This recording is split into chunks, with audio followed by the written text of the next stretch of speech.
Let's start off right away with the title for this here episode number 270, the ADHD Radio Free-for-All. I had to trim this up quite a bit as it is really scattered, hence the name.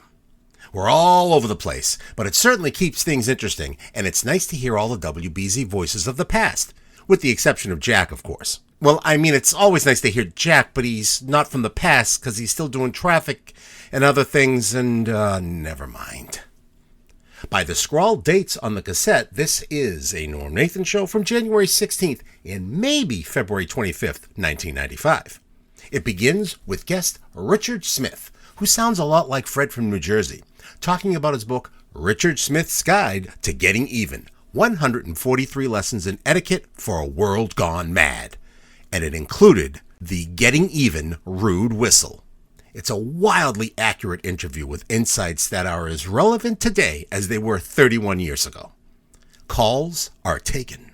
Bill and Lynn, Dolemite from Michigan, Norm's tiny 10-year-old cousin from Florida, Hilary, and it's the sweetest call.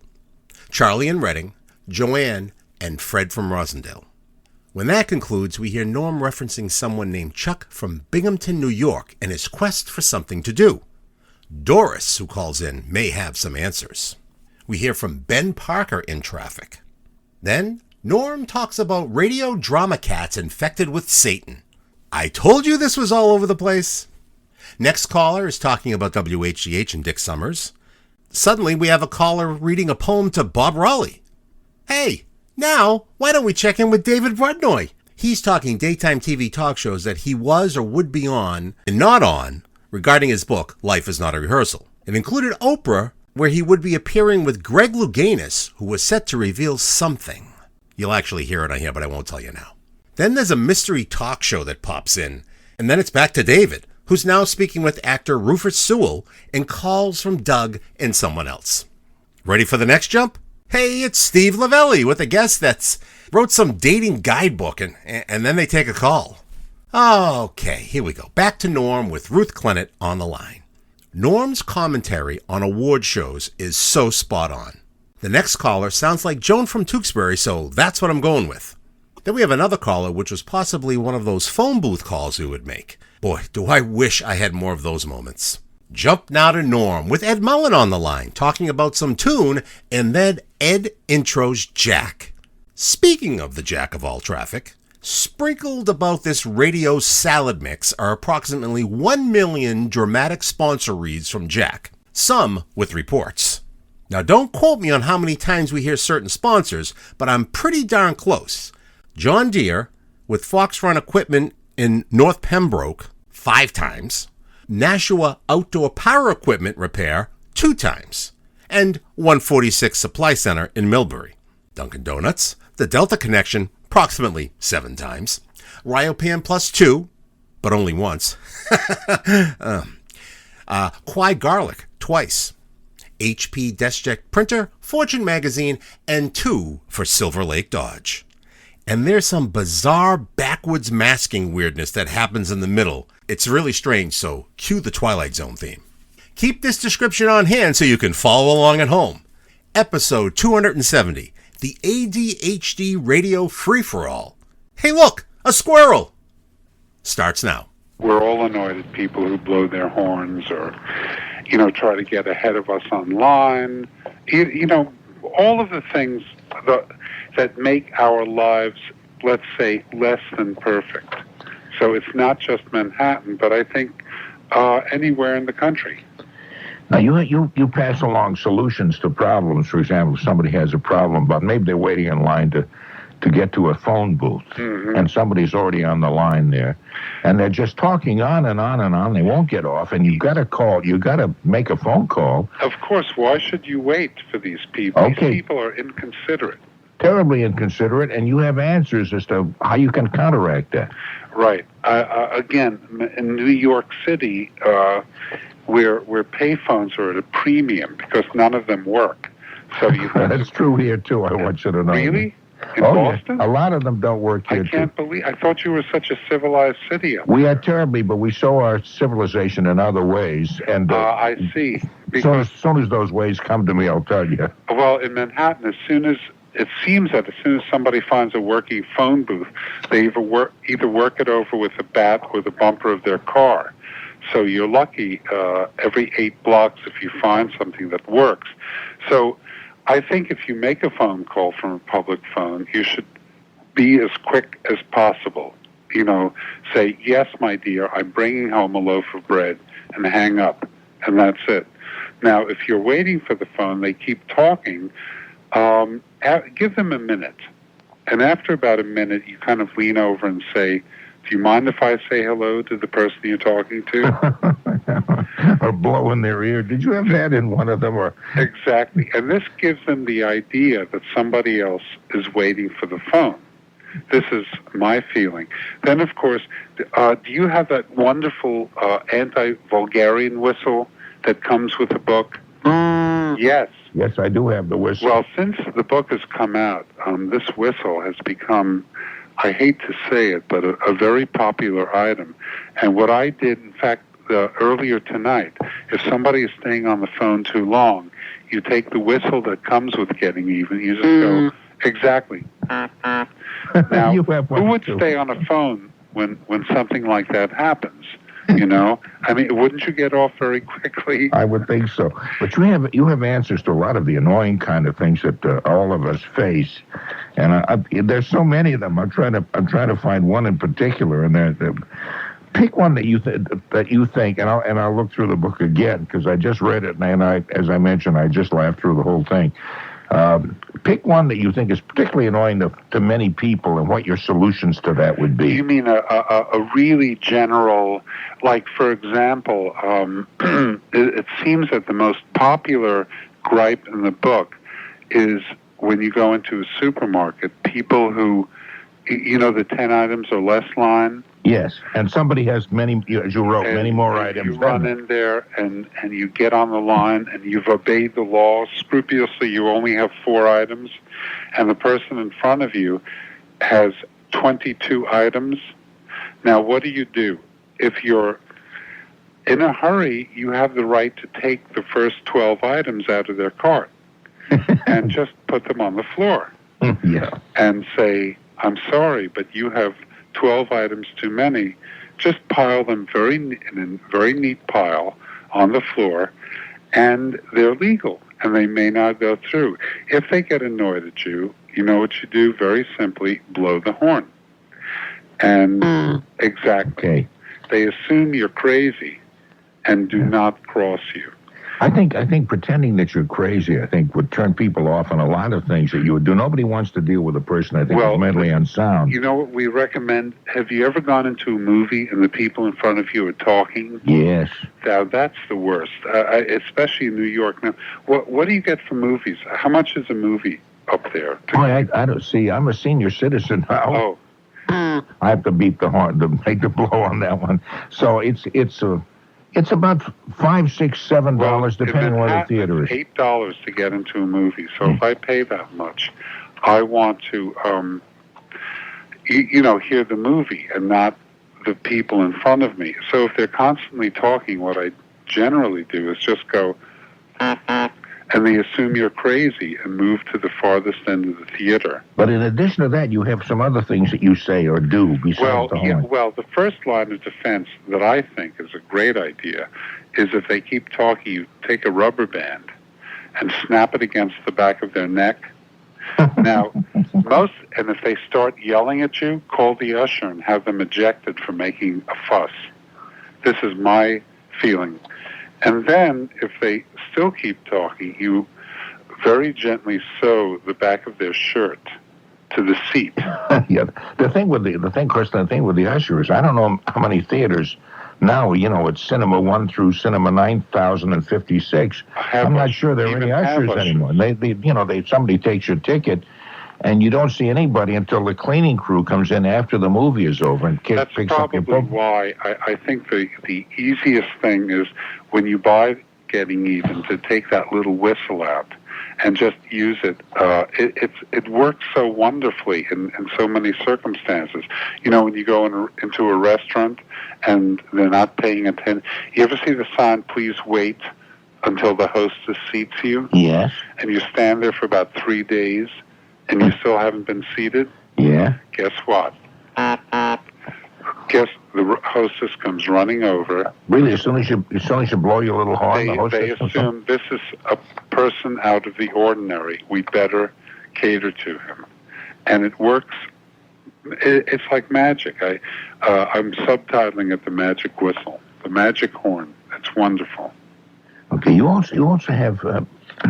There was one say, I'm looking for it now. There's so much in the book, and one of the areas was hyphenated Americans, and you were putting the names of different ethnic groups together into one name. Some of them were kind of funny. For example, you were talking about Afro-Americans, and that led to other groups like French Greeks would become freaks. Exactly. I thought that was great. You had Finnish and Chinese. I don't know how many people you run into of those combinations.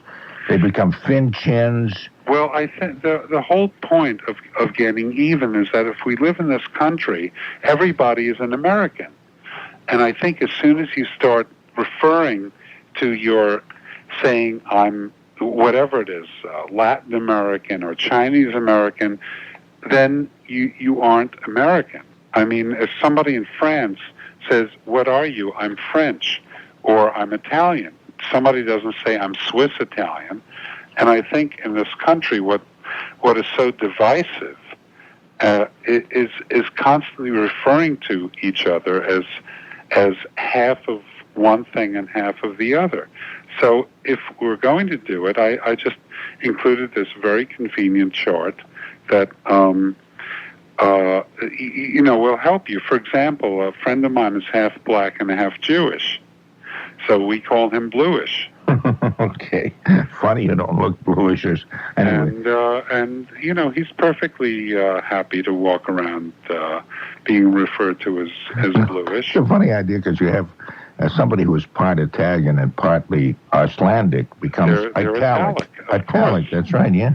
And I think it's a wonderful, either do that completely, or if you're another friend of mine, which is where I got this whole thing from, is half Hungarian and half Polish, and he refers to him as Hung Pole. Sounds slightly obscene there, but okay. Oh no, not at all. I mean, this person is with the embassy.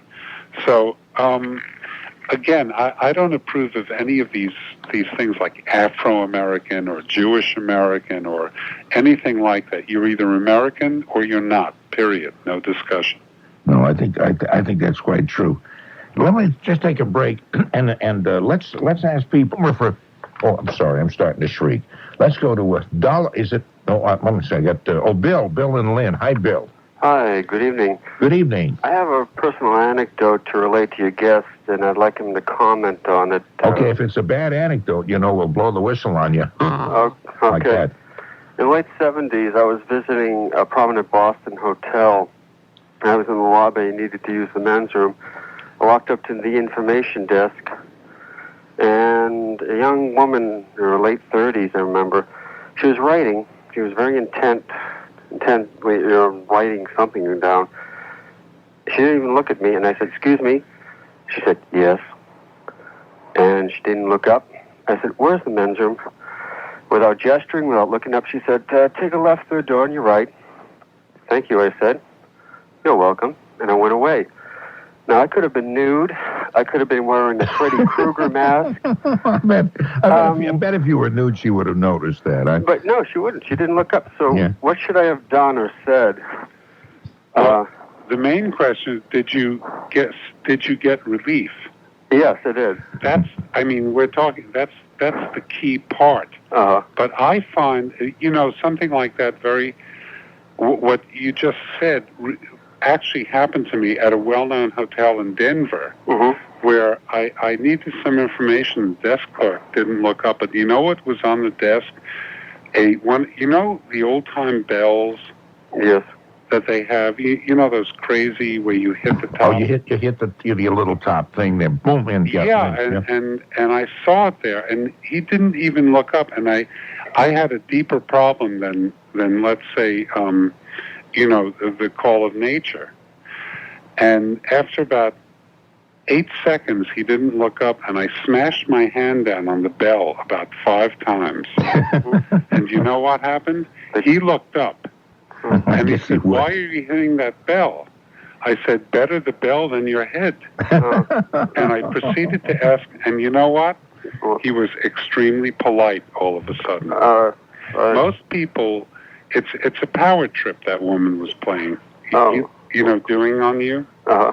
And most people, once you call them on it very quickly, will kind of straighten up and do what you want them to do, or at least acknowledge the fact that you had to use the the men's room. Yeah, at least you want them to acknowledge the fact. At least you're there.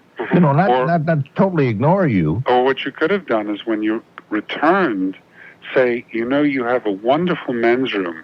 Well, you should visit it sometime. And would you help me?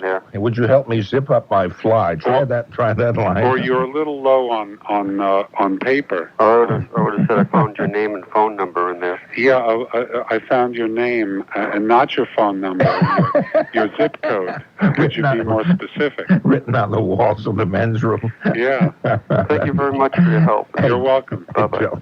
No, that's true. You know what annoys me too? When you're going through the checkout counter or any place where the people are dealing with you, and you say, "Hey, thank you very much. I appreciate all your help," and they say, "Yeah." Yeah, like you're insulting them. Like, how dare you? How dare you be cheerful? I know. At least say thank you, damn it. I mean, you don't have to do that. That's like in Getting Even, one of the more popular bits of advice. When you go into a store and you buy something and it costs, let's say it costs a pen for $1.98, and you give the cashier a $20 bill, and she looks at you and says, "Don't you have anything smaller?" Yeah. As though you're supposed to be this good humor man with a little change thing on your side. And I always hold up a quarter and say, "How's this?"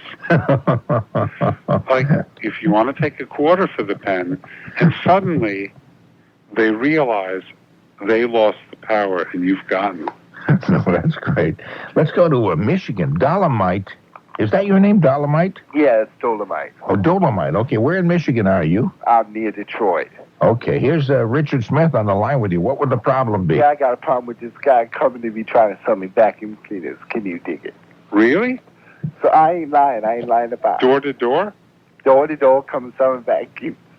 I'm like, one beautiful day in the merry month of May, the great Titanic sailed away. The captain and lieutenant were having a few words till that big Titanic hit that mighty iceberg. And then this guy's trying to sell me this. I don't know what's going on. You see what I'm saying? You sound like you're doing a rap song, is what you sound like. You're saying, Dolemite, you mind if I get rid of you? Because I don't understand a word you're saying. Did you follow that, Richard? I think he needs a vacuum cleaner. I didn't follow that at all. Tonight is a weird. Well, last night was kind of weird. I think I was the weirdest of all the callers, but that's the best. Okay, here's Hilary, who says she's my cousin. Hilary. Hi. Hi. Now, how are we related? I probably should know you, and you probably are shocked by me asking that question. But you're just a young little person, huh? Uh-huh. How old are you? 10. And you're my cousin? Yes, sir. Now, where are you calling from? Florida. Oh, Florida. You're Adam's sister. Adam. You mean Andrew? I'm sorry, Andrew's sister. That's oh my goodness. I gotta see. Do you have a gripe, Hilary? That have you been? Well, you can't hear the program down there, so you don't know what we're talking about. Well, I can hear you through the Oh, through the telephone. Yeah. Yeah. Do you have like as a 10-year-old? You have a problem that Richard Smith, who's written the book Getting Even, could help you with? No. You know, some situation that you run into and you're wondering, what can I do at a time like this? No, I just called in to say hi. Oh, well, okay, Hilary. I appreciate that. Your folks okay and everybody well? Yeah. Well, I'm glad that you're nice to call. Would you say hello to Andrew for me? Because he's, along with you, is one of my favorite people. Yeah, we're going to see you soon. How come?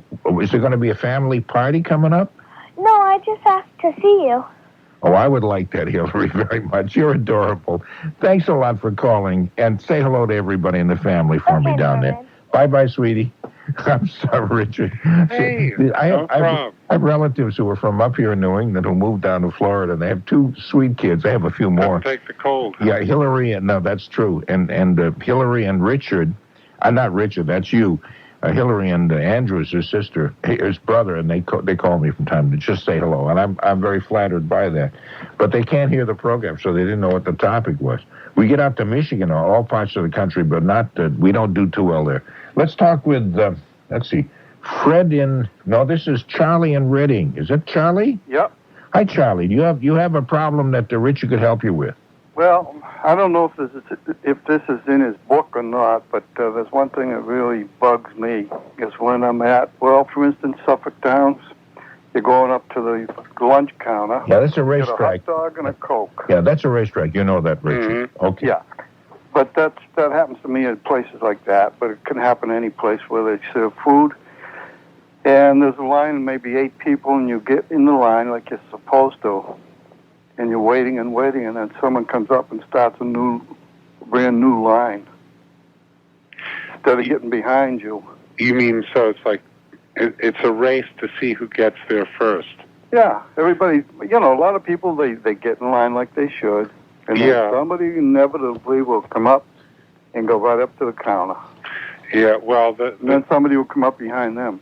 You've really got to be aggressive, and just what we do in New York City, a very, very simple solution is if somebody, say there are 4 people online and you're 4th and somebody goes right, you just yell out, I'm behind the person in front of me, and guess what?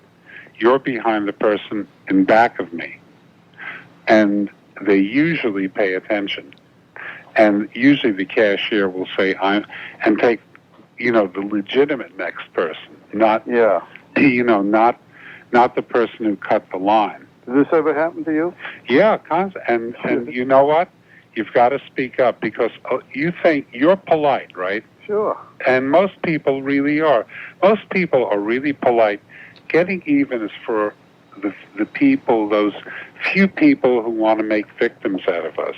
And that's why, again, in New York, if somebody, say I'm on 5th online, and somebody just walks right up, and they kind of look like, I'll just be a minute. I only, have a $1 purchase or something. It's, hey, get back there. In Getting Even, as a matter of fact, I have one passage where you're in the supermarket and somebody says, do you mind if I go ahead of you? I have just this one item. Sure. And I always say to them, $2, please. That's right. And they look at me and they say, what? I say, that's my fee for letting you go ahead of me. And you know what?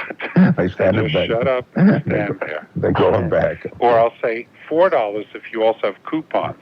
A lot of people, when they, in the supermarket, you say, you want to be a nice guy. They'll say they have one item. And you'll say, sure, go ahead. And guess what?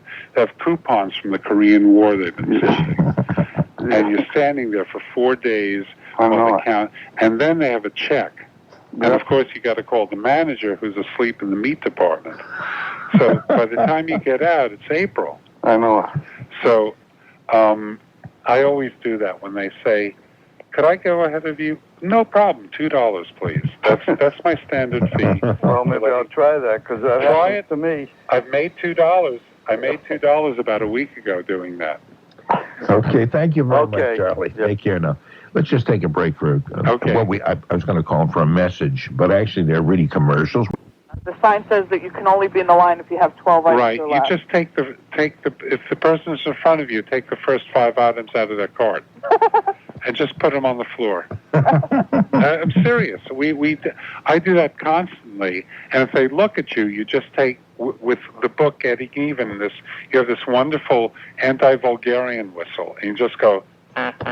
They assume you're crazy, and keep going because these people always have coupons. They always want to write a check.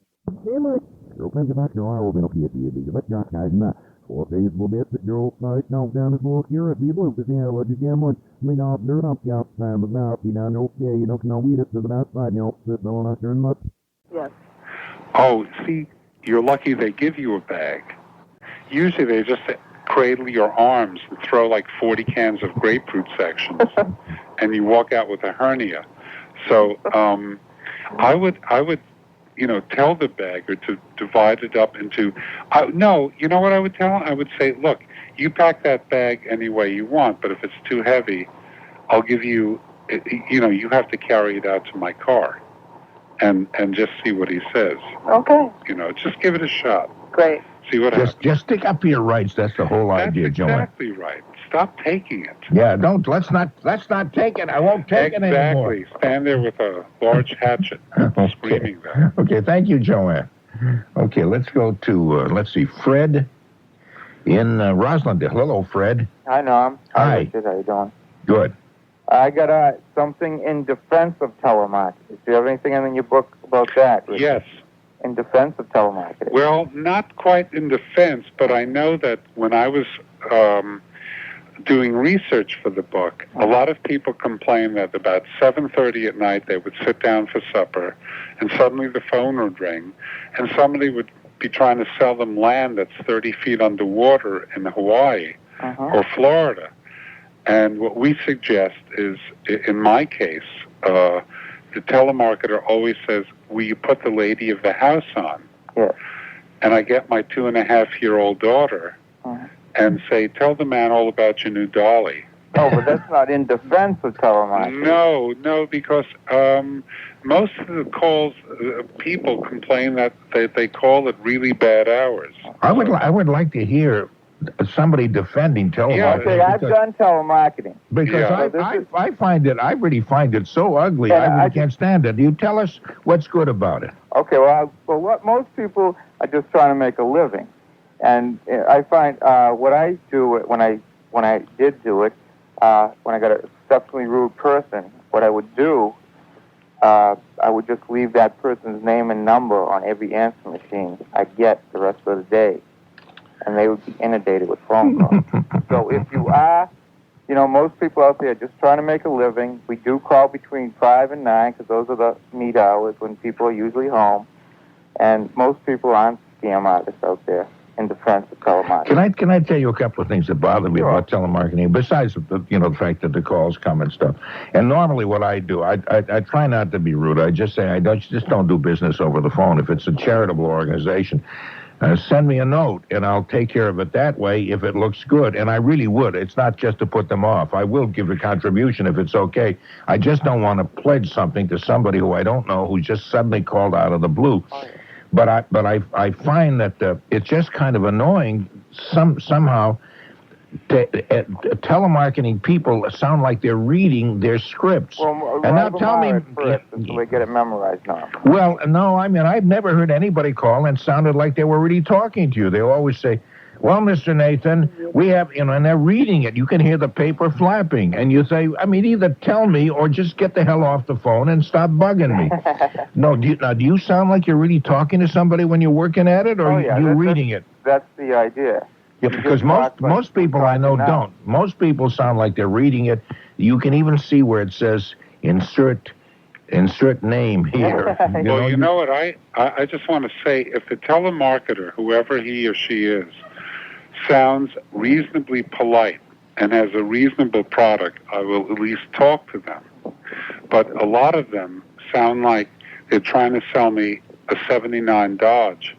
If that happens, I just go, and blow the wonderful whistle that comes with getting even. In some cases where it is, I know I get some mail from Binghamton. I know we can be heard up there.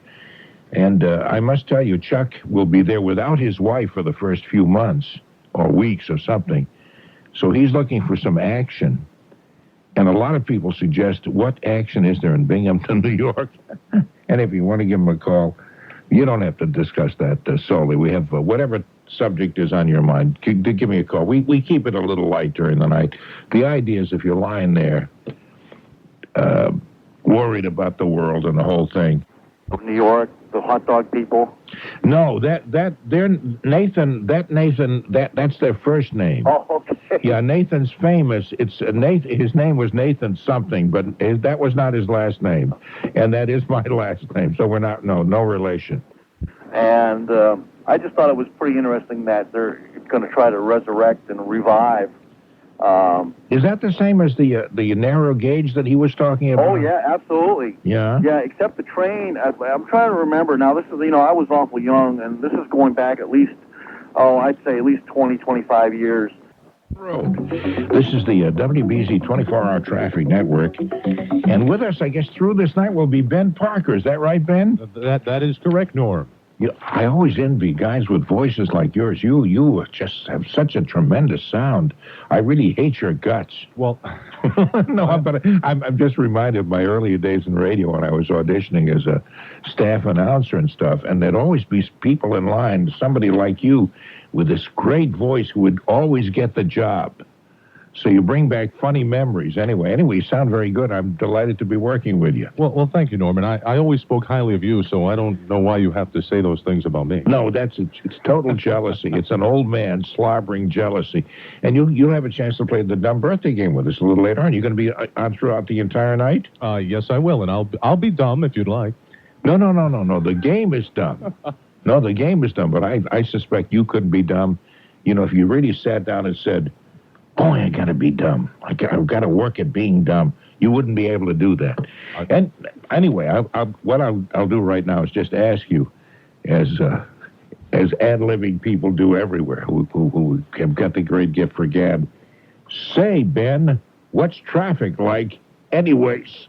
Well, anyways, Norm, traffic is looking pretty good.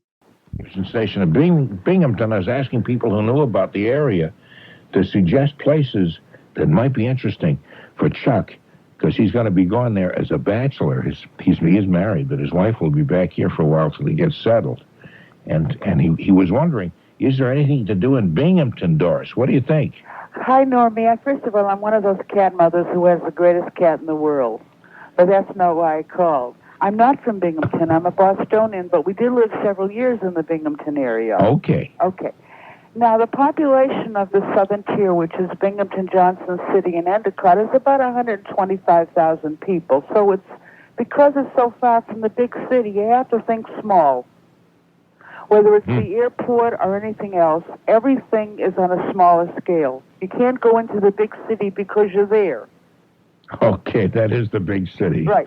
Okay. But there's a lot of warmth and a lot of friendliness there. Okay. It's a very pretty area. You're in a valley, and looking out the window at the mountains, it's very pretty. But the weather is something you have to get used to when you're used to living near the ocean. Okay, now how is the weather different, say, than here? Well, it doesn't move the way it moves here. If the weatherman says snowy and cold on Monday, you don't have to bother even listening on Thursday because the same thing is happening. Okay, the high pressure air, whatever it is, sits there. Stagnant is the word I was trying to think of. But I'll tell you, they believe it's going to snow. So while the snow is coming down, the trucks are out there not only with the plows, but removing the snow from the streets. They don't just push it to the side. So you learn to adjust. You learn to coexist with it. You learn not to panic. How am I going to get to the supermarket? Because you are going to get there.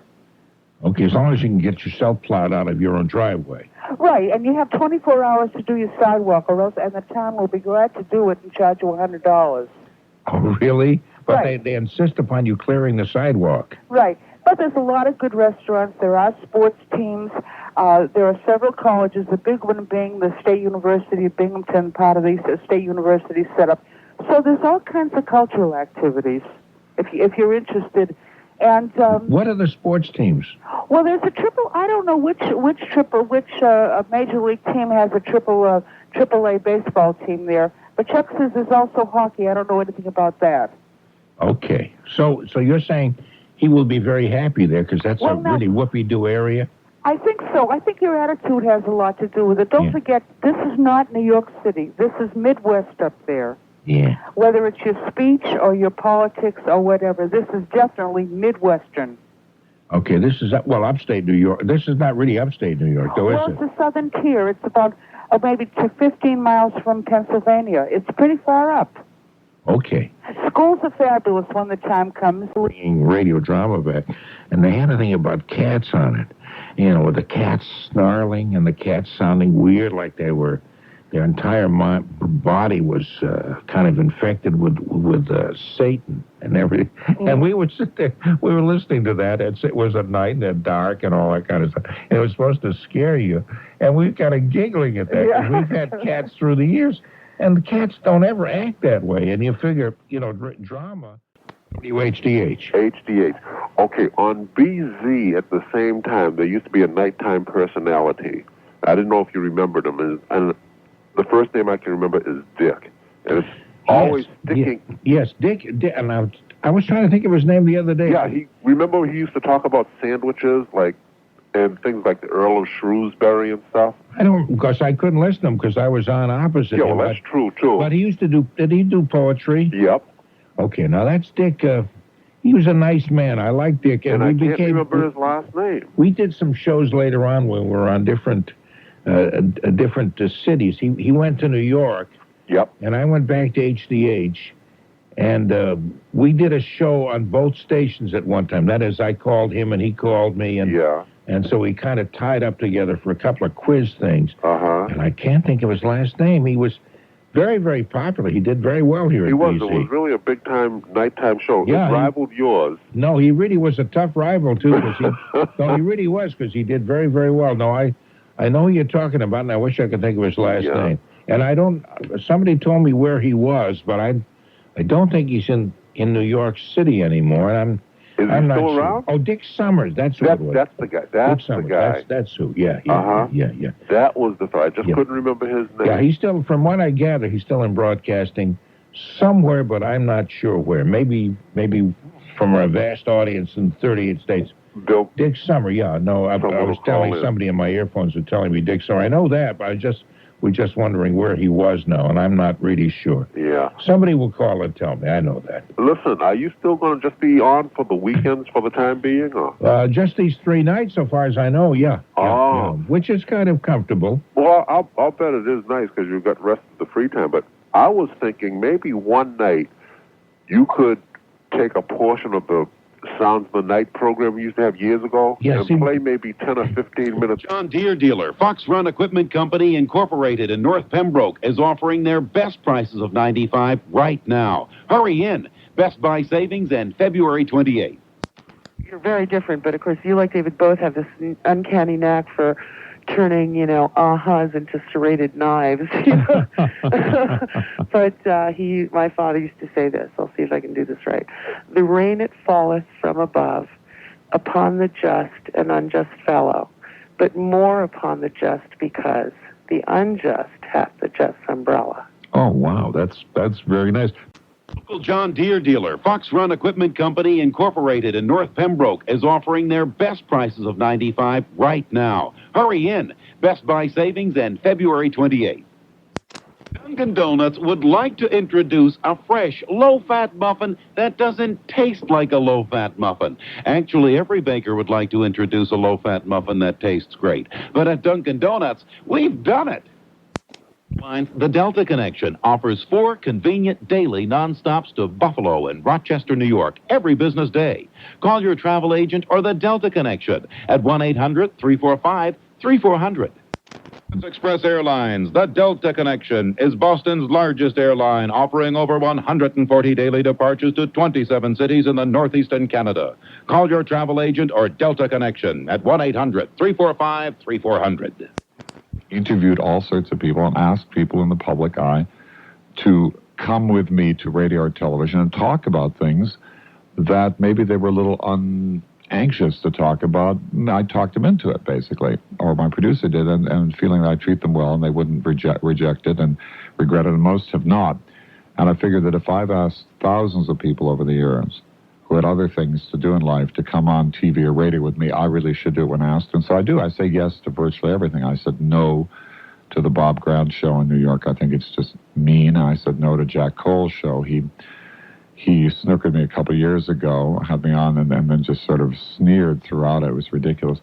And I won't do a current event or the Maury Povich show, and I might, I suppose, since Barry Nolan is somebody I've known for years and we're on good relationship, maybe would do hard copy, though I'm not anxious to, for the obvious reasons. We have upcoming in a few days or a week or so, Day One and the Today Show and so on, and which will do good jobs and be fair about it. Now, they can be critical of me all they want, but there's a difference. Oprah, I think, is a better show currently than it was a couple of years ago. She's turned away from the freak show approach.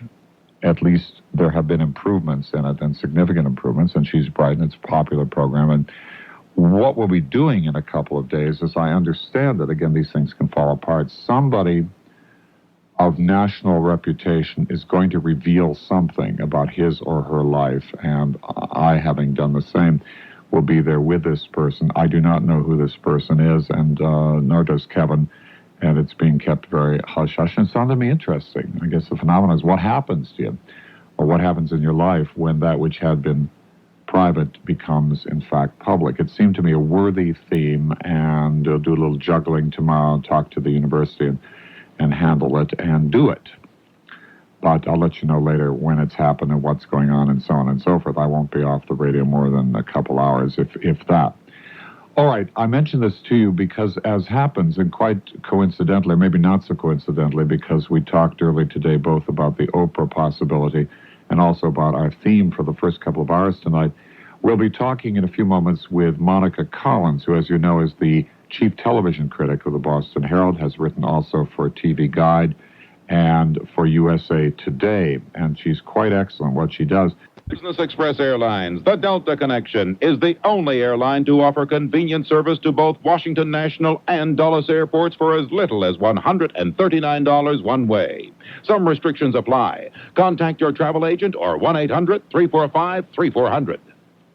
Local John Deere dealer, Fox Run Equipment Company, Incorporated in North Pembroke, is offering their best prices of $95 right now. Hurry in. Best Buy savings and February 28th. Offers more flights to Canada than any other airline serving Boston, with nonstop service to Ottawa, Quebec City, Halifax, Moncton, Montreal, and Toronto. Call 1-800-345-3400. Ways northbound Route 93, getting into the South Station Tunnel. We've got some work crews to watch out for. Tonight we've got the Callahan Tunnel shut down for a little change of scenery.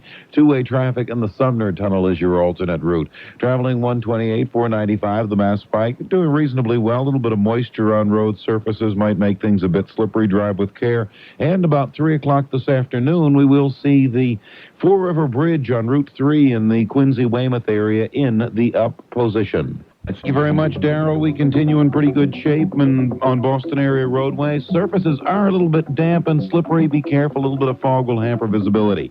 Downtown work crews in the Callahan Tunnel this overnight have that structure shut down. Two-way traffic in the Sumner Tunnel, your alternate route.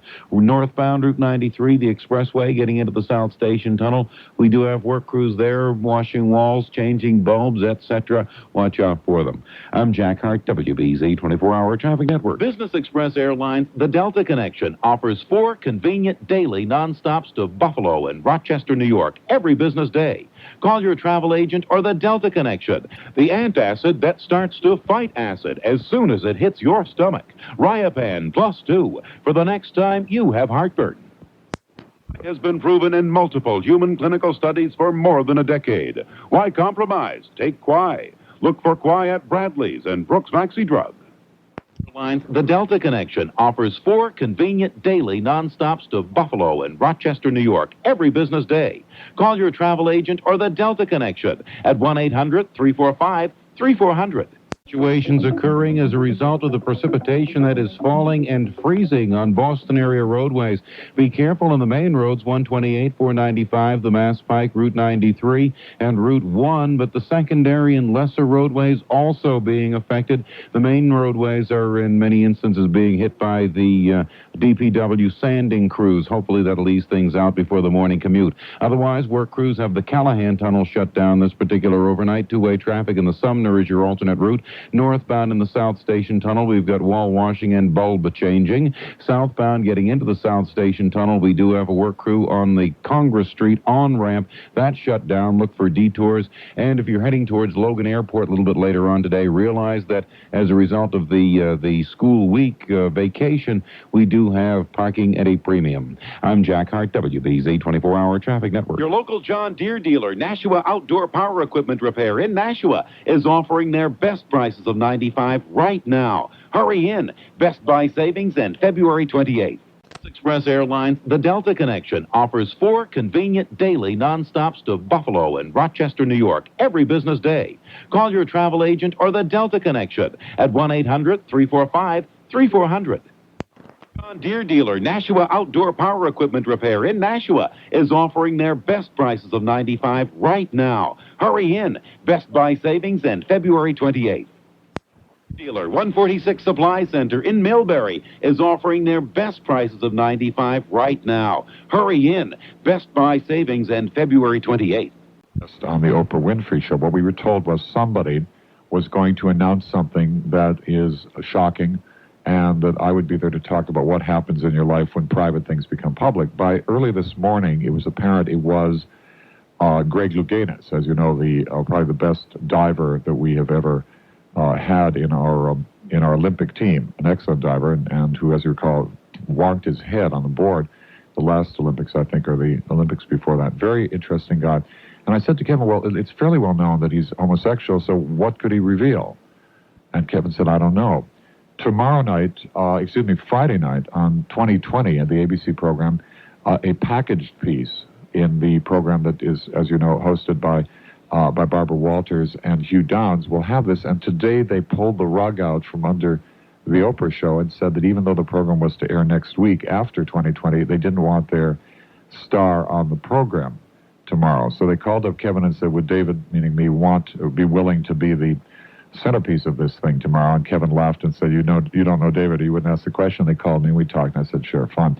So we're going to tape this thing tomorrow, and then it will air in a few days, and I'll let you know when. If you've watched the daytime chat shows, you know that probably the best of them are Oprah's and Phil Donahue's. And there are problems with all of them, but they're not undistinguished. And they are not a place where you leave feeling soiled and you need a shower or a complete sort of tune-up. So I'm looking forward to it tomorrow. I'm very sorry to hear the reason that Greg Louganis is the featured fellow on 2020. It is not his sexuality. It is, not surprisingly, given that they asked me to be on with him, it is that he also is HIV positive and has been such for a long time, including when he competed in the Olympics, indicating, of course, that you can do a lot of stuff in the early stages of it. It's going to be front-page news tomorrow in all the papers, and you'll hear it on our news on Channel 4 tonight, I'm sure. I'm quite sure you will, and perhaps on our shorter news is here. Number is area code 617-727-7780. You can also reach us on the electronic superhighway at our email address.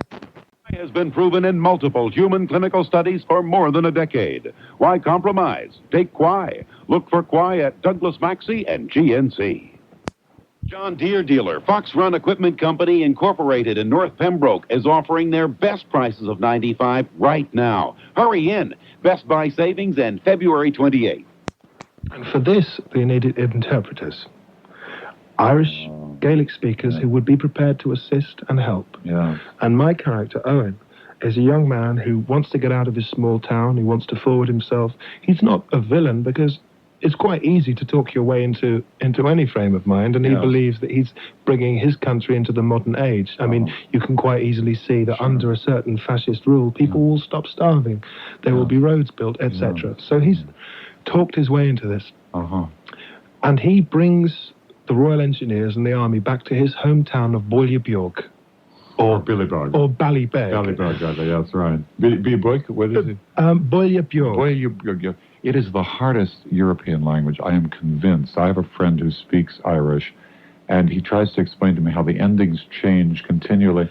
And it just seems to me like anybody who can speak it ought to be, Prime Minister forever. Well, I mean, it's the damn hardest like when I was little, I wasn't little, about 16, I remember watching this TV program with all these set in a French classroom. It was a documentary with all these 4-year-olds speaking French, and I remember actually thinking, God, they're really advanced. Well, how about little kids speaking Chinese? Imagine I know. that. Just think, well, have you ever heard Chinese people with Welsh accents? Try that. I haven't, but I know that Welsh is a language that has no vowels, right? Just consonants. Is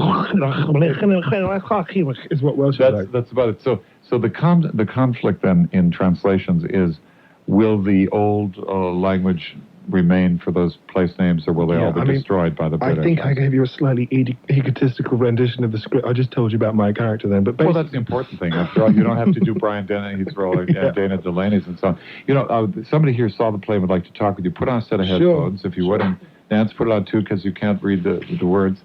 Doug, good evening here on WBZ with Rufus Sewell. Hi, I won tickets for the Thursday show. Oh, good. Premiere. You know, I enjoyed it very much, but I had one kind of question or statement.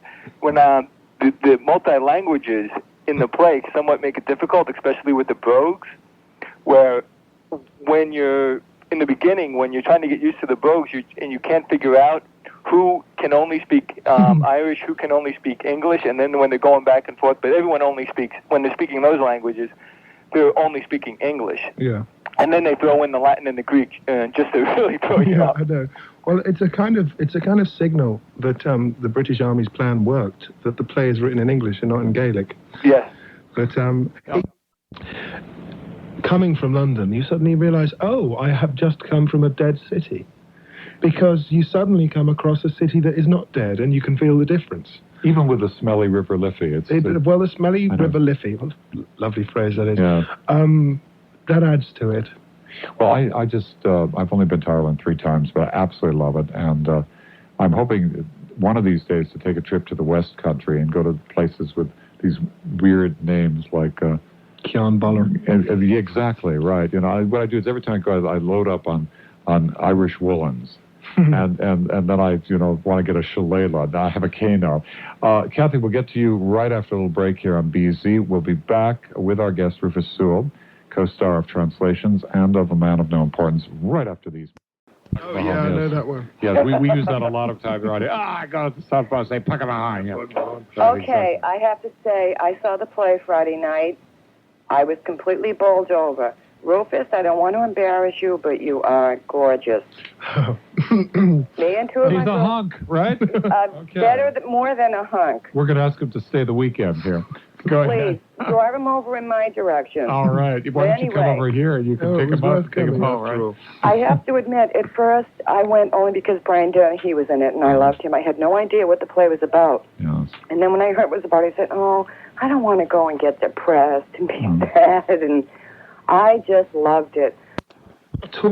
Was not at all unusual to find people living in the mountains and the hills and the tiny communities who could not speak a word of English but were fluent in Greek and Latin. Right. And knew the classics, the Greeks, intimately, but they knew it through the medium of Gaelic rather than English. But the assumption of the English was that non-English speaking is an indication of peasantry, Downtown area, we're dealing with work crews northbound inside the South Station Tunnel. They'll be taking up space until about 5 a.m. Also, the Callahan Tunnel just shutting down. That will be in effect until 5:30. Two-way traffic in the Sumner Tunnel is your alternate route. Traveling on the Mass Pike, heading westbound, actually eastbound in the Newton area, we do have a moving band of work crews. They'll be there for a little bit longer. And for anyone heading towards Vernon, Connecticut, by way of Interstate 84, heading westbound, coming off the Mass Pike, we have a very serious accident there, and that's going to tie things up for a little bit longer. I'm Jack Hart, WBZ 24-Hour Traffic Network. The Hewlett-Packard DeskJet 1200C printer, the serious business printer with the great-looking black and white color, now at a new low price. 95 companies are on the line in Fortune's eagerly awaited Survey of America's Most Admired Corporations. Pick up your copy at newsstands. Fortune, put it to work. Nomination. Non-initiation. I'm sorry. Yeah, I'm receptive non-initiation. They've got a picture to go with it, and you've got to explain to me what this means. Because from receptive non-initiation, I don't even know what we're talking about. Well, there's a professor at Hunter College in New York named Sue Rosenberg Zock who wrote about this. She may not have invented it, but it's the first time I encountered the term. The idea is that, as we all know, and by the way, seriously, I agree with this statement, that men have been unfairly more powerful in society than women, which is actually, I believe, a fact. But Sue Rosenberg Zock feels that because that's been true, and it's true in hierarchies, women are forced to be compliant or sexually available in order to get ahead in the man-controlled world. So she says that if a woman in a hierarchy makes a pass at a man who's ahead of her in that hierarchy, and the guy actually accepts it, he, not she, is guilty of sexual harassment. And she calls this whole concept receptive non-initiation. It means that you received the pass, you didn't initiate, but you're still guilty. And I hadn't realized that before, but certainly from now on I'll try to live by what Professor Zock says. Well, petting is a problem. Well, for the reason I just said, among other things, it uses that animal companion reference again. But also now it's considered dangerous, actually. You're supposed to protect yourself, perhaps wear rubber gloves or whatever. Rephrased or reconstructed. I'm sure I've offended somebody by saying that. But how about intrasexual convocational activity? That way date trees would not be offended. I think that's a great suggestion. Yeah. For the next... Actually correct dictionary and dating guide. And it's in your bookstores now. Yes, it is. Okay, and I'm a cousin of Steve's, too. Oh, well, thank God or goddess you called. Thank you, Bill. Federal Lake Dodge and Leasing's President's Week sale. Now through February 25th, save on a Dodge Caravan for $14,959 a month, or lease for $259 a month. No money down and no payments until May. Silver Lake Dodge and Leasing on Route 9 in Wellesley. Dodge and Leasing's President's Week sale, now through February 25th. Save on a Dodge Intrepid, just $16,449, or lease for $267. No money down and no payments until May. Silver Lake Dodge and Leasing on Route 9 in Wellesley.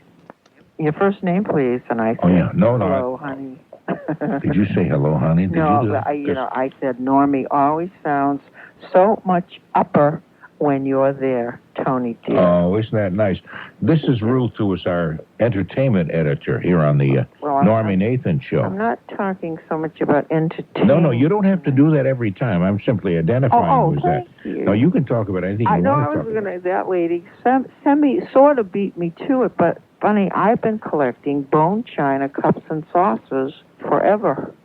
And I also have a collection of mugs. Isn't that funny? Isn't that the various kinds of mugs with different, identification things or something? Yes, but mainly I have bone china cups and saucers that I love. My mother used to have some, and then I got them after she passed away, and I started collecting them way many years back, and they used to sell individual ones in Jordan Marsh. That was the only place you could really go in, every week you could go in and buy one, and they weren't very expensive, but because they're all, beautifully made in England or Ireland. Those are the two places mainly, and they're just, some of them all hand-painted inside and everything, and now you can't get them any place. I mean, they cost a fortune. But I have about 50 also displayed on a couple of shelves. You saw them when you were here last. At your house? Oh, yeah, that's right, too. I didn't see. The thing was, I was so excited about the sexual encounter that we had. I forgot to look at the bone china. Like Fred now? Fred is well. His girl, she's not feeling well, so he's fooling around on the side. I mean, how can you be sympathetic toward that? I know. He went from all his collectibles to his sexual whatever. Well, he went from his sexual proclivities and his lust, his animal lust, to his collections, his collectibles. I don't. Most of the time, I tell you that. Come closer. I don't want everybody to hear this. Okay. Most of the time, I think he's making up these stories. I don't believe almost anything he ever says. I do too. Was he the guy you were supposed to meet? Correct. Isn't it funny? I think you're lucky you never met him. I really think luck is with you. I was going to say that to you. The more you talk to him, the luckier I feel. No, I don't think there was a chance that he was going to meet with you, because that was another one of his little stories that he was making. That's right. I mean, and we never heard about the girlfriend until tonight. That particular girlfriend. No, but he's never said he's been going with anybody on any kind of regular basis. He never said that. That's right. And next time he'll talk about, I don't know, how he parachuted off the Empire State Building, but I don't know. He'll have some cockamamie story. I had a lovely letter. How's this? A lovely letter from a lady from Lynn. Could you say that fast? A lovely lady from a lovely letter from a lady from Lynn. A Lynn lady's lovely letter. And she said, when she hears me talk to you, it sounds like you and I are really good friends. We're more than friends. What's your name? The lovely lady. I hope it's Lillian or Lola or something like that. As a matter of fact, wait a minute, I'll tell you if you give me 2 seconds, because she sent me a card. If it doesn't begin with an L, I don't want to hear it. It is close. Ellen. It's close. Okay. Wait a minute, and I have to take it back. She's not from Lynn. She's from Needham. Ellen from Needham. Ellen from. Well, that spoils every. Well, Ellen does have an Ellen. Well, anyway, yes, Ellen, Ruth, and I are so close. You and Norm it's almost seem to obscene. Be good friends, and she really enjoys listening to you. It's almost obscene. We're that close. That's it. So what else you want to tell me? Anything good? See any good movies? This guy have no entertainment. Well, the only thing I almost went to see the Paul Newman movie, Nobody's Fool, but I mean, that's as close to giving you a review as I give you, which is a stupid review because I never got to see it. I know, I haven't either. I haven't seen any movies lately. It's terrible. There are an awful lot of movies that you really don't care to see. I know it. Most of the movies now are getting very bad press. I mean, who knows if that's good, bad? If that's true, you have to go see it for yourself. No, I have kids who go to the movies once in a while, and friends who do. So I get reviews from them. And Nobody's Fool I wanted to see, but I had nobody to go see it with. It was awful. It was so awful. And I don't like to go to the movies alone. You sleep. Well, last time I did, I saw Pulp Fiction and fell asleep. But aside from that, I like to hit the person with me in their ribs with my elbow and say, "Did you see that?" I know you. And if they're not, if they haven't come into the movies with me, or they're just sitting there with their boyfriend or girlfriend or something, they don't really appreciate that. Yeah. I want to interrupt other people's conversations and talk with them because I get lonesome sitting there alone. I don't like to be alone at the movies. Oh, I don't blame you. You get a little popcorn and a friend. I know, and I try to invite the lady who was selling me M&Ms down with me. Just I'll pay you for 100 boxes of M&Ms. Just come down, sit with me, and let me talk to you. Now, to get to my... I made that up because I'm too cheap to do anything like that. Now, tomorrow night they're going to have on television, this is my entertainment report. Wait a minute, I want to make sure I have it right. They're going to have the first time... Oh, goodness. They're going to have the Screen Actors Guild Awards. That's the first time. That's what the world needs more. Television does another award show. That's right. They're going to be televised. And then the Grammys are coming up in March. And next week they're having next week the Grammys. Well, next week is March. Yeah. Yeah, it's in the TV guide. I think it's Wednesday or whatever it is. That's all people in the entertainment business, whether they're singers or anything. They sit around all year, and every week they go to some award. Yeah, right. They must be such a bunch of fatheads, and they think that everybody's so excited. The daytime soap operas, aren't they having awards? They had them last week. Oh, that was last week? They had it last week. I mean, how many awards can you go? They become meaningless after a while. I know. Well, I saw Helen Hunt tonight, who I like, from Mad About You. And she was on with David Letterman, and she said she was going to fly back to California tonight to be the first presenter at the SAG Awards tomorrow night, and then next Wednesday there's a comedy awards or something she's going to be at. Oh, aren't they ashamed? It is. I mean, that's shameful. I know it, and it is boring. I think the only reason a lot of people watch it to see what the women are wearing. Well, I certainly watch it for that reason myself, for what they're almost not wearing. I know. Why don't they have awards for other businesses? Why are they these entertainers? All are such a bunch of fatheads. Hey, give me awards. We'll have an award night. What about people? What about, say delicatessen workers? For the guy who makes the best hot pastrami sandwich. Right. But they have the commercials, don't they? They do. There's Clio, the Clio is the best commercials. Yeah. So that's good. That's kind of funny because some of the commercials, especially if they bring in some from overseas. The foreign ones, they're great. Oh, they have some wild ones. I know it. And some of them would be rated triple X in this country because they don't have the hang-ups that we do about sex over there in their commercials, and they get pretty strong. And some of them, but they're funny. I mean, they're not just obscene. Are you breathing hard? Of course. I can hear that, and I'm getting excited just listening. Yesterday I was in the hospital having my little checkup, and I'm a little tired and out of breath and all that. Are you okay? Yeah, I guess so. I mean, yeah. And tomorrow I'm hope to get up early if I can go to sleep. But how can I sleep when you're on the radio? God knows. You're having a rent control meeting in the neighborhood here, and I must go to it. It's very important. No, we can make jokes about that, but I think those things are very important. No, it's seriously. I mean, I don't want to get into this. It's kind of personal, except I have to say, if you ever met my landlord, you wouldn't believe it.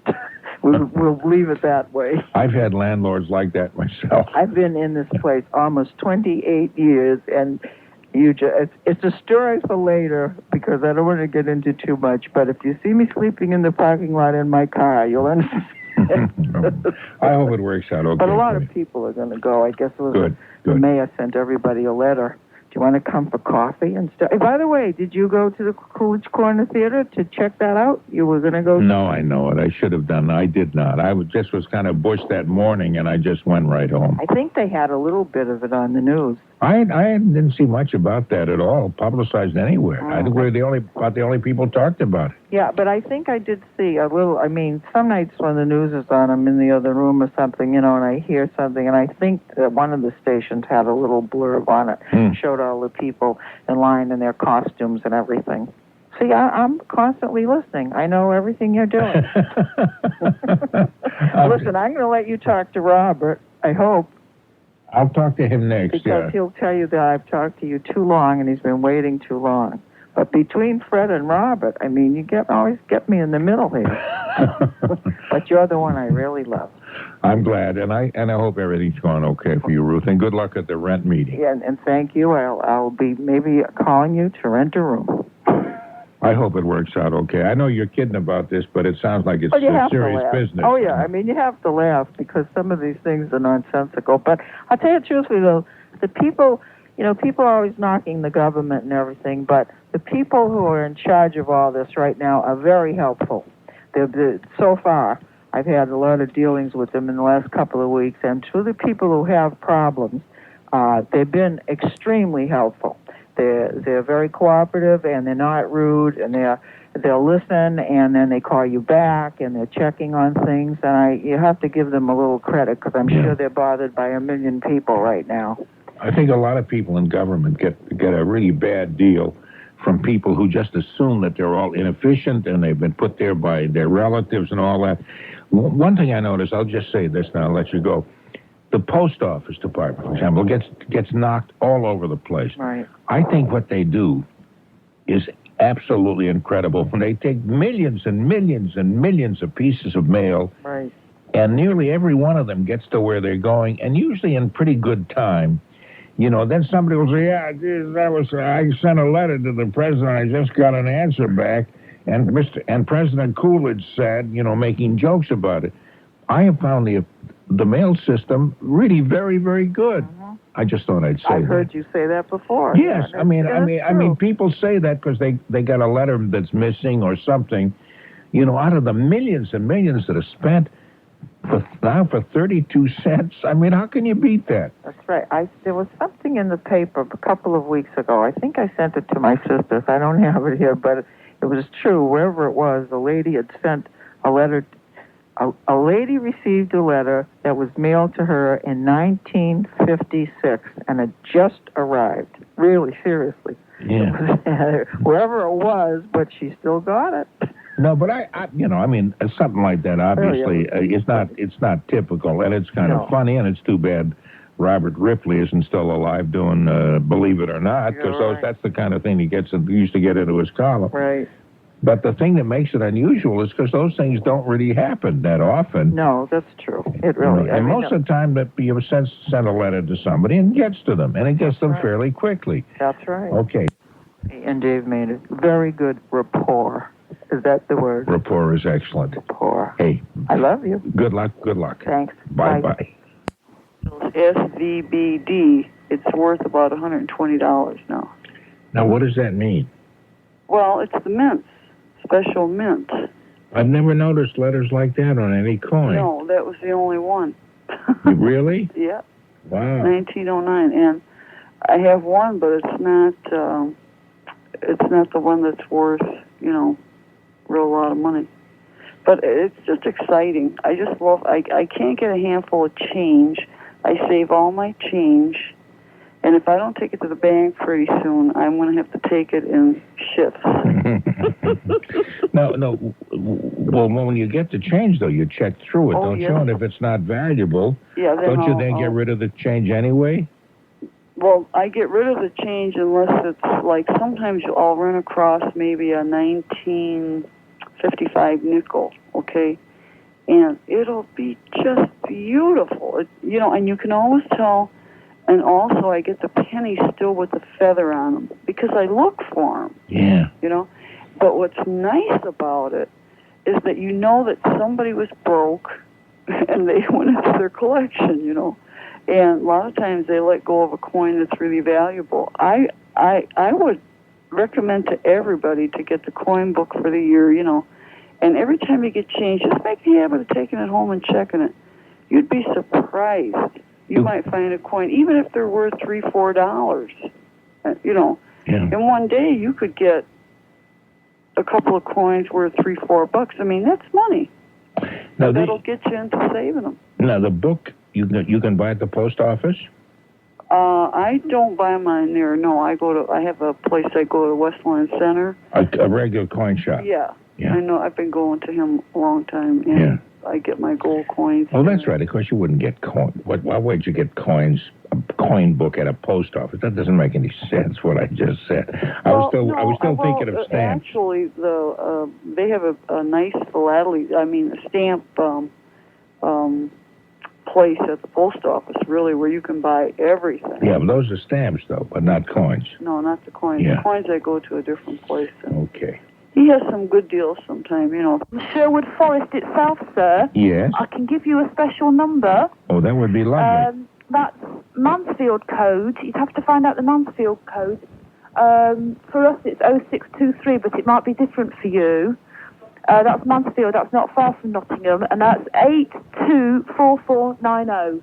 At private functions and public functions too, for that matter. Right. And as an interesting man. Anyway, I somehow had a feeling you knew all about Keith and 98.6. Right. Well, I got as much of this is as much as I have right now. It was on, even though it was on the Mercury label. Now I know that's not quite the publisher, but it's just one step closer. Mercury label. Yeah. The writers of the song were Tony Powers and George Fishoff, spelled Fishoff. And what was his first name? George. Oh, George Fishoff and Tony Powers. Right.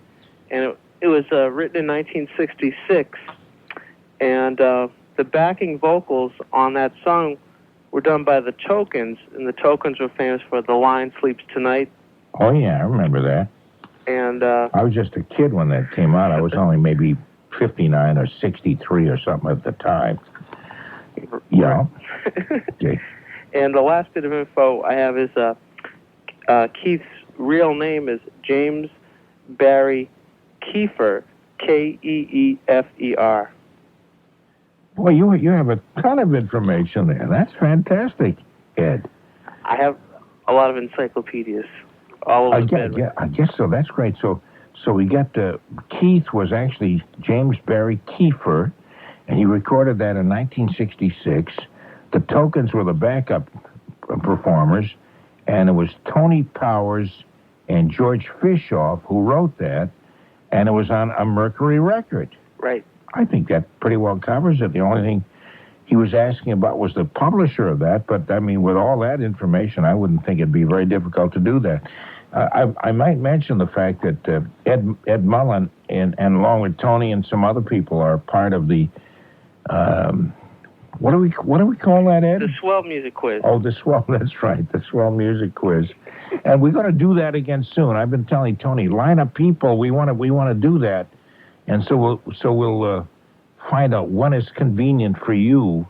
That'd be great. And because you're kind of the key person, because you know all that stuff more than anybody in the entire world. I think there was somebody in Fond du Lac, Wisconsin, in 1937 who knew a lot. But aside from him, and he didn't speak English well enough for us to even follow him, you're the only one that knows. What could I say? Okay. Hey, do you want to go to the home show? No, we got 6 measly tickets, a pair of tickets to the home show, which opens today. Really? Shall we send you a couple? Oh, that'd be great. Okay. I've got your address, but it's at home. I don't have it received. When I have your address at home, you know you're a friend. All right. Because I don't have... Most of the addresses I have are right here in the station, but that's business stuff. Oh, okay. But you and I are buddies, for God's sake, so I have you at home. So meantime, I'll turn you back over to Tony, and he'll take the name and address. He'll get the things out. The problem is, they'll be mailed out Monday, so you won't get them till Tuesday, but sometime during the week. And since, may I say it? Yep. Okay. Since you and Trish are getting married within a couple of months, less than a couple of months, month and a half, or so, you might want to take it to the home show because you already have a house and everything. You'll be able to get some ideas and wallpaper and stuff and things so that your house will stand out from all the others in the entire world. It sounds good. Also, on the other hand, she might get all kinds of crazy ideas about remodeling and stuff and work for me every weekend. I try to keep Norma away from these home shows way back for the same reason. But I think it's about time you change the wallpaper in your room from the bunnies and the Mother Goose rhymes and stuff like that. Maybe a little bit more adult. Don't talk about the bunnies like that. Okay. Let me turn you over to Tony. He'll get the information from me. Good to talk to you, Ed. Good to talk to you, Newton. Okay, thanks. Road Scholar. This is beautiful stuff. Jack Hart. Wow. I'm not sure I can top that. No truer words were ever spoken. Was I right, or was I right? This must have been the most scattershot tape I've ever come across. A little something for everyone, really. I'll be here next week, and I hope you are too. Closing the vault and leaving this world a little sillier than we found it for payphone courtesy, anti-vulgarian whistles, and magic horns, movie theater etiquette, manners, people of unsound minds, hyphenated Americans, freaks, finchins, bluish, italics, and hung poles, service bells, power-tripping morons, bathroom walls, rapping vacuum salespeople, Suffolk Downs, coupons, napping meat department managers, backwards masking, defending telemarketers. Not really. Nathan's Famous, no relation. The Narrow Gauge Railroad. Cultural activities in Binghamton, New York. Radio drama cats infected with Satan. WHDH. Dick Summers, Bob Raleigh, David Brudnoy, Barry Nolan, Monica Collins. Moist Roads, the Four River Bridge, Fog. Hampered travel, wall washers, and bulb changing. The Electronic Superhighway. John Deere, Fox Run Equipment Incorporated in North Pembroke, Nashua Outdoor Power Equipment Repair, 146 Supply Center in Millbury, Duncan, The Delta Connection, Ryopan Plus 2, Quai Garlic, HP DeskJet Printer, Fortune Magazine, Silver Lake Dodge. Speaking Irish, The Welsh, Brogues, Rufus Sewell, Steve Lavelli, Bone China. A lovely letter from a lady in Lynn who's from Needham and is named Ellen. Popcorn, M&Ms, and a friend. Award show fatheads. X-rated foreign commercials. Heavy breathing. the Coolidge Corner Theater. Coin and stamp collecting, the United States Post Office. The Tokens, the Home Show, having someone's home address. Ruth Clennett and her entertainment report, Joan from Tewksbury, Ed Mullen and his bunny wallpaper, and his soon-to-be wife Trish, who, of course, is now his wife. Norm's cousins, Hilary and Andrew, Richard Smith, Ben Parker, Rhodes Scholar, Jack Hart, and the almost good-looking Norm Nathan person. I'm Tony Nesbitt. And exactly. Okay.